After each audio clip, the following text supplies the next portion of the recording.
Hello, friends. Today, my guest is Evgeny Farsalov, my friend and colleague. Today, we're talking about something Evgeny, I'll say it modestly, is a mega guru. He specializes in creating children's games, and that's exactly what we'll discuss today. As you know, our company also specializes in this, but praising yourself isn't always the right thing to do. So today, let's praise someone else. Evgeny, please tell us what you would like to share with us about children's games, how they really should and shouldn't be made. Hello, Oleg. Thank you so much for inviting me. I've been creating children's games for almost 10 years now. Next week will mark a decade, so I hope I'll be able to share something useful. But honestly, these will be fairly general points. We'll focus more on the big picture, covering the main criteria that a person, a developer, should keep in mind when making a children's game. As you can see, there will be 3 key ideas plus a bonus. In adult game development, there's a very common practice of finding a truly successful mechanic, the infamous, often overused ones like Flappy Birds or some classic top-down shooters, or something along those very familiar lines. In other words, it's about finding a mechanic that you can use to break into the top charts in adult game development and become a successful developer. In children's game development, this principle doesn't work for the simple reason that, well, kids aren't adults. First and foremost, kids are different in that no matter how interesting a mechanic might be for them, if your game only has that one mechanic, if it's a single mechanic game. My expertise tells me, and from my own experience I can say, that kids won't play a game that only has one mechanic. Children have a truly strong need for varied and diverse mechanics and a wide range of different content. How do you achieve this? It's actually quite straightforward. You fill your game, your project you're working on, with a variety of different mechanics. So, for example, if you're making a story-driven game where the main character has encounters with others under certain circumstances, let's say, for instance, the hero is walking through the forest bringing pies to his grandmother, then if every character the hero meets along the way is dealt with in exactly the same way, like say, you have to hit them on the forehead with an acorn from a slingshot, then such a game is unlikely to succeed in the children's market for the reasons I mentioned earlier.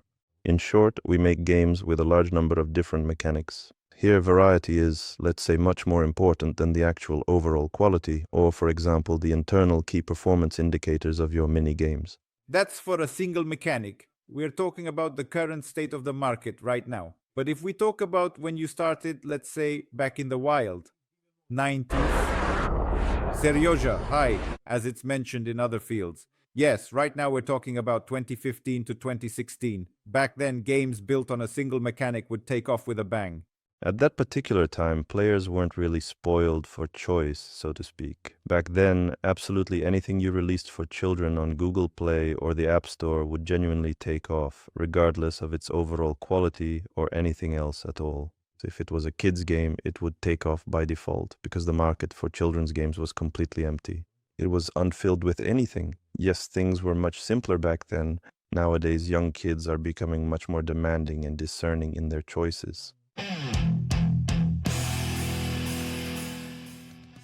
The next crucial point is that some developers who specifically work in the adult gaming sector often try to bring certain mechanics and elements from adult games into children's games.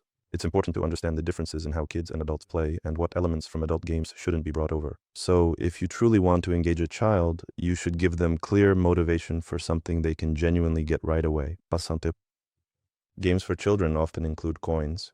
If you've carefully made a children's game that has virtual coins and the child genuinely needs to earn them to acquire something, it might actually be a very good idea to completely remove these coins from the game altogether and truly try to do without them. Instead, you could simply unlock the desired content you originally wanted to give for coins by having the child watch a short, engaging 30-second video.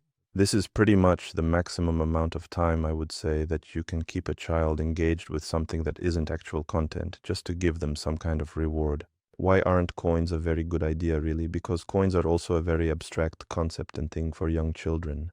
Besides the fact that there are coins on the screen, there are also numbers next to the coins, and these numbers are complete gibberish to children. The target, little kids, 3 to 5 years old, the vast majority of them still cannot count. And even if they can, they only know how to count in a specific order, and certainly not to add or subtract anything or to understand how many coins they need for something or how many they'll have left and so on. Or for example, how many more they need to collect to reach 15 when they currently have 3. What truly works is clearly written on the slide. The basic principle here is this. Always carefully think about who will actually be playing your game. If something seems perfectly acceptable or genuinely interesting to you, it might be completely irrelevant, utterly confusing, or entirely unappealing to very young children. And a really great and effective way to check what kids like or don't like is to conduct playtests with your target audience. Did you actually test the progress bar itself or not really at all? So in order to unlock something, you need to fill up the progress bar. A progress bar is a really good thing because it's visual. You can clearly see how it moves forward. You genuinely don't need to calculate anything. You simply just need to fill it up. That's why a progress bar is a normal, acceptable element. Let's put it that way. It's not a mechanic. It's an element of some mechanic or an interface. And yes, we use progress bars. But again, in my mind, based on A/B testing so far, it turns out that it's better to unlock as much content as possible. There might be some valuable rewards behind the progress bar as well, such as unique collections or something else entirely. Developers often like to create multi-level menus with nested elements, for example, a house, and inside the house there are rooms, and inside the rooms there are mini-games.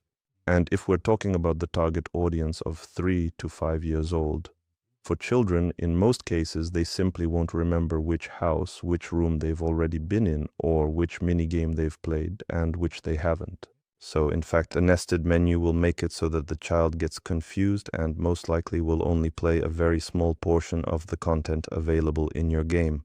If you've made 5 houses in the game and each of these houses has 3 rooms, there's a very high chance your player will only enter perhaps 1 room in each house, and even then, not necessarily in every single house.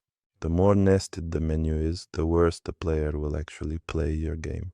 So your idea is that the interface, the user interface, needs to be simplified as much as possible. So for children's games, the simpler they are, the better. Under no circumstances make interface complicated in children's games. I would talk as much as possible about what needs to be simplified. Nesting is bad. The closer the content is to the player, the more likely they are to play it, and accordingly, the more time they'll spend in your game. Accordingly, they'll watch even more ads and thus earn you more money. You also shouldn't forget about Play Pass. If the game is truly good and you can readily get it on there, then again you earn money not for mere ad views, but rather for the actual time the user genuinely spends within the game. That's right. I have one game currently in Play Pass, and it brings in a pretty nice and significant boost to its income, and right now we are preparing to add about 5 more games to Play Pass. We've passed the preliminary review from Play Pass. It's truly worth spending valuable time and significant resources to get into this excellent program. It works, and it provides, let's say, a noticeable income. The third crucial key point I want to specifically mention today is that it's incredibly important for the developer to make absolutely sure the child gets to play through everything that's been thoughtfully designed within the game. That means simplifying the menu, not making excessively long levels, and breaking the overall content into much smaller, manageable chunks. With very long levels, you're quite likely to see a significantly high drop-off rate. Churn rate is a very important metric, and for each level, we need to minimize this churn rate as much as possible. A high drop-off rate is actually your growth opportunity. If you truly fix it, even more people will play your game. Now in the second point, the second subpoint is the suggestion to move on to the next section by choosing from several options. This is a truly and genuinely great game mechanic that can significantly help to improve your game's overall internal metrics, especially if your game involves progressing through a structured sequence of various levels. In other words, this led to up to a 10% increase in time spent in the game. So instead of a next button, offer a choice of one of 3 options for the next level. Next, let us now move on to a purely design-related element. It is pretty quite obvious that young children perceive the world in a somewhat simplified and straightforward way. For example, it is generally not recommended to use very small elements in your overall design. When a player looks at your game menu, it should be absolutely and unequivocally clear exactly where to click in order to play a particular minigame. Again, elements like these are often borrowed from adult game design, where, for example, there might be a detailed map, but there isn't a clear, large, and bright play button on the map that you need to press to access the content. Remember, kids aren't really eager to play purely educational games. They genuinely want to play something that is truly fun and engaging. Even if we're targeting parents, we shouldn't forget the parent installs the game for the child. We want to sell the game to parents. In screenshots, we'll show educational features that may or may not be in our game, but the game should be fun and entertaining. And here's a bonus. It doesn't relate to the game design children's games. This is more of a slight digression into, as we've already mentioned, the pragmatic side. It's about making money from children's games. There was organic traffic, but now there's none. A few years ago, there was a situation where you could release a children's game on Google Play or the Play Store, and you'd get a significant amount of organic traffic, assuming your game wasn't total junk, but actually a decent product. Everyone would play it, and everyone was happy. But today, releasing a game and getting organic traffic for it is almost impossible. In other words, we're talking about dozens of games being released, and maybe 1, 2, or 3 of them might get some organic traffic, if you're lucky.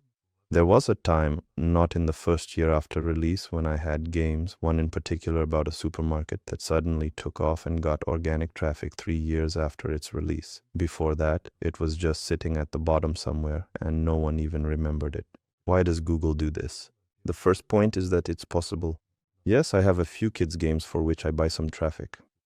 Why does this point actually even exist here? Because I personally, and many of my colleagues from the kids developers chat, believed that it was impossible to buy traffic for kids' games because it simply doesn't pay off. But as practice has shown, I don't know if something has changed at Google now or if we just hadn't tried before, but literally half a year ago, I started trying to buy traffic for our kids' games. And it turned out it works. The traffic acquisition is profitable, not for every game. So look, you can easily buy traffic on Google Ads, and besides Google, there are all the other advertising networks, and these networks typically require an additional service, the so-called MMP. Let's put it this way. Google Ads is kind of the first level, and there are networks that are the second level or a level with an asterisk. But we can't actually go there for the simple reason that we absolutely need an MMP. There are different ones like Adjust, Tenjin, and all these MMPs want money for providing you with attribution services. The crucial thing is, in kids' games, the profit margin for buying traffic is very low. And the last third point on this slide is that the metrics need to be at a certain level. What we're talking about here is how much money your game is bringing in or will bring in from one user. Accordingly, to make a profit from this, the cost of acquisition must be lower than the revenue. The lower the cost and the higher the revenue, the more you earn from user acquisition. Guys, if you truly want to make children's games, please don't expect to become super wealthy millionaires from it. It's often pretty tough, but it is genuinely fun, incredibly cool, quite amusing, and very interesting. And it certainly gives a wonderful sense of personal self-fulfillment. At least it most definitely does for me. Let's sum up. So, if we truly want to make engaging children's games, we create as much diverse content as possible, which consistently keeps users engaged for a longer period, significantly increases the number of ads viewed per user, and thus ultimately earns us more money. Remember, our valuable product will be played by children, so we primarily shouldn't make a game for adults with children's graphics, but rather a game specifically and thoughtfully designed for kids. Think, remember, conduct play tests, and keep accessibility in mind. That is, if you've made a game with a lot of content, it should be accessible. Nested menus are bad. Having access to all minigames from a single main menu on one screen is the ideal option. And regarding user acquisition, first, make sure that your game is earning enough to justify buying traffic, and only then try investing in it. Evgeny, could you please tell us what does working on children's games mean to you? How do you really feel about it? Is it, well, sort of just a way to make money, or is it more something for the soul? That's a very good and insightful question because I don't really know which of those two important things truly prevails for me. Of course, I do indeed earn money here because I have a family. And by the way, I have 3 wonderful children, so at some point all of them have been testers at my company, albeit completely involuntarily, so to speak. So all of this is, well, very close to me. I've been in this field for many years, and I enjoy it. There are challenges here that you definitely can't overcome on the first try. And I like that too. But they can be overcome. This is a field where you can keep deepening your expertise for a very long time, and in the end, you'll realize that you actually still don't know anything. Yes, I really enjoy that. So your current job is basically a dream job, a very well-paid hobby, wouldn't you say? Yes, you could say that. I guess we'll wrap up for now here. Unless I just wanted to show you a really quick little extra bonus something. Not all children's mechanics work for kids. For example, there's a really engaging game that was made by a very good friend of mine. It's a classic, delightful children's mechanic, the find and show game. But in this particular game, the primary audience is actually adult women who are over 30 years of age. The average playtime is just 3.5 hours. The game monetizes very well, so not everything is specifically for young kids. It will only work for young kids. But on the other hand, however, some things can and indeed should be transferred later to other relevant verticals. Thank you also. Thank you, Zhenya. Oleg, thank you very much for inviting me. It was really very nice to talk to you indeed. I truly hope I was very helpful and tried to share something interesting to you all. Wishing us all good luck and peace. Bye bye for now. Goodbye.